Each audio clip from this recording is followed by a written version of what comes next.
Night. We have coverage on ESPN, ABC, NFL Network, ESPN Plus. It's all over the place, and Adam, of course, will be part of all of it. Adam, there's so much to get to as we're a little bit less than 4 hours away from the draft. Quarterbacks likely dominating the headlines tonight, of course, but give us three things to watch on the quarterback front. Let's start with Jayden Daniels. Well, Laura, the signs continue to point to him being in play for the #2 overall pick with the Washington Commanders. Again, they have not announced their decision. They have not made anything official. They've guarded this very closely.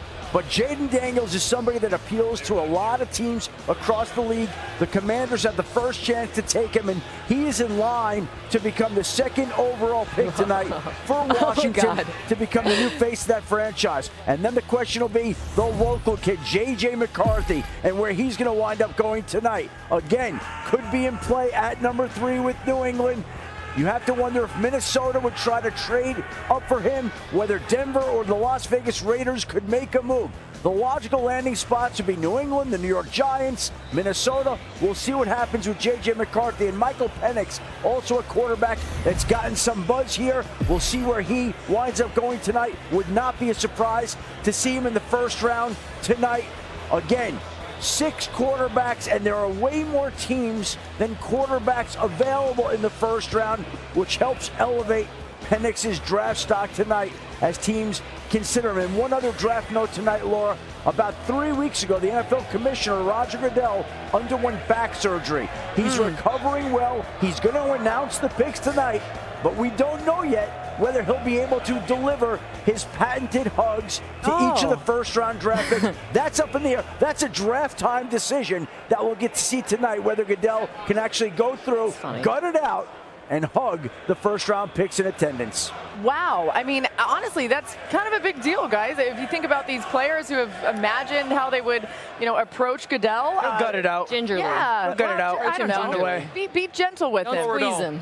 Marcus Spears, Mina Kimes, Ryan Clark, Dan Orlovsky, we're here with you for another hour, right up until 5 o'clock, leading into College Game Day here on ESPN. I'm so excited. Jayden Daniels, just a little bit more. We're still waiting for some news. I'm so excited for tonight, man. I'm so excited. You should be. And a lot of it has to do with these quarterbacks. Jayden Daniels threw for 40 touchdowns, ran for 10 more to go along with 1,134 rushing yards last year. He's one of 2 quarterbacks in FBS history to throw 40 touchdowns, rush for 10 more, and have 1,000 yards on the ground, along with Kyler Murray in his Heisman season in 2018. The Cardinals took Kyler #1 overall in that 2019 draft. And Marcus Daniels' legs clearly have a huge impact. What kind of player do you see him being at the next level, just considering the leg talent and the arm talent? Yeah, I've loved how we've evolved in talking about these guys dual threat wise, and I got to give RC a lot of credit for the C.J. Stroud, how we all waited for him to be an athlete instead of paying attention to how he was carving people up. Yeah. But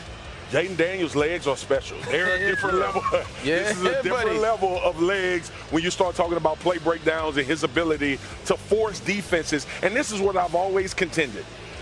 The greatness of a dual threat quarterback, especially coming from a defensive player, is that you dictate how we play you. Yes. And going into a game, that advantage already creates something for you as an offense, and it affects everybody else. It helps offensive linemen sustain blocks. It helps wide receivers uncover. It helps tight ends not have to deal with rushers at a high rate during games. So it's not so much about the explosiveness of his legs. We've seen that. It's how it affects the other 10 guys that are playing on offense. Setting me up perfectly.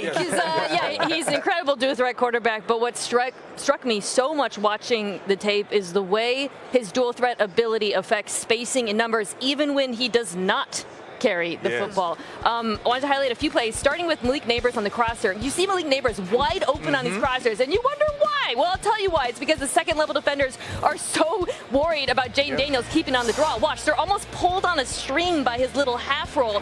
That is how just a 10-yard stop from Neighbors suddenly becomes a massive gain. There's so much space for him and his speed. We talk a lot about how Neighbors helps Daniels, but I would argue the reverse is true as well. Okay, this is an RPO you see a lot with the Eagles, right? The slide RPO.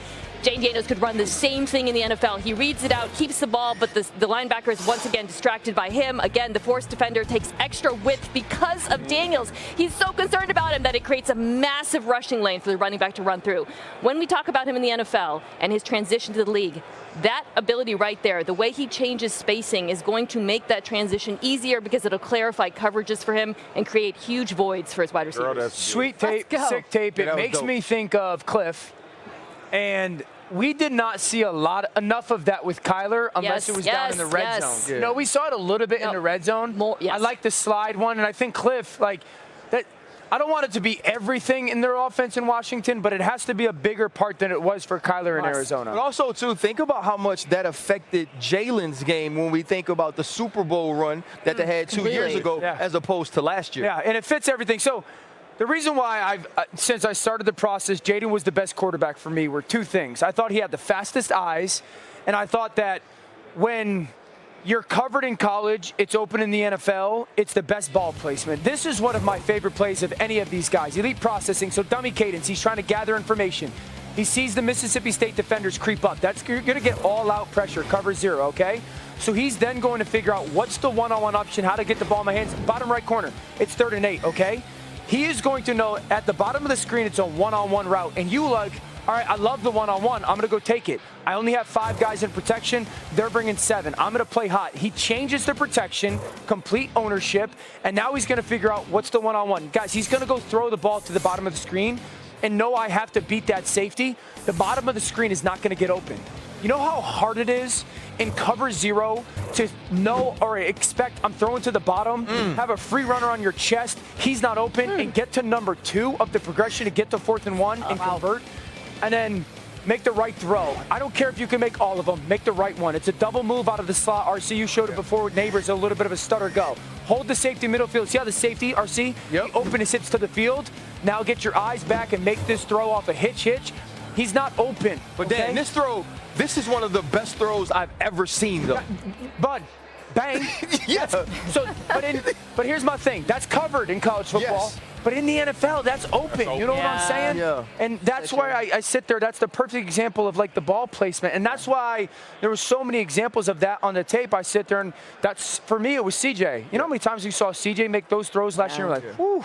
You know, that was the separator. You know, that kind of brought me back. Remember the Bryce throw against Kansas State that he puts in the corner where it doesn't look like it's open and he puts that touch on it? That's what we saw similar there with Jayden. I just want to talk about the human. Yeah. Right? When I watched Jayden Daniels play against Justin Herbert in college in his freshman year, I said to myself, he's going to win a Heisman. Yeah. And then 2020 hits. Both of his grandparents passed. There's a defection of players. Antonio Pierce, who was the coach that recruited him, is fired. He goes through all of those things, picks up, leaves Arizona State, and starts over in a new culture, in a new place, in a place that's different about football than anywhere else in America. Plus, he's in a quarterback battle.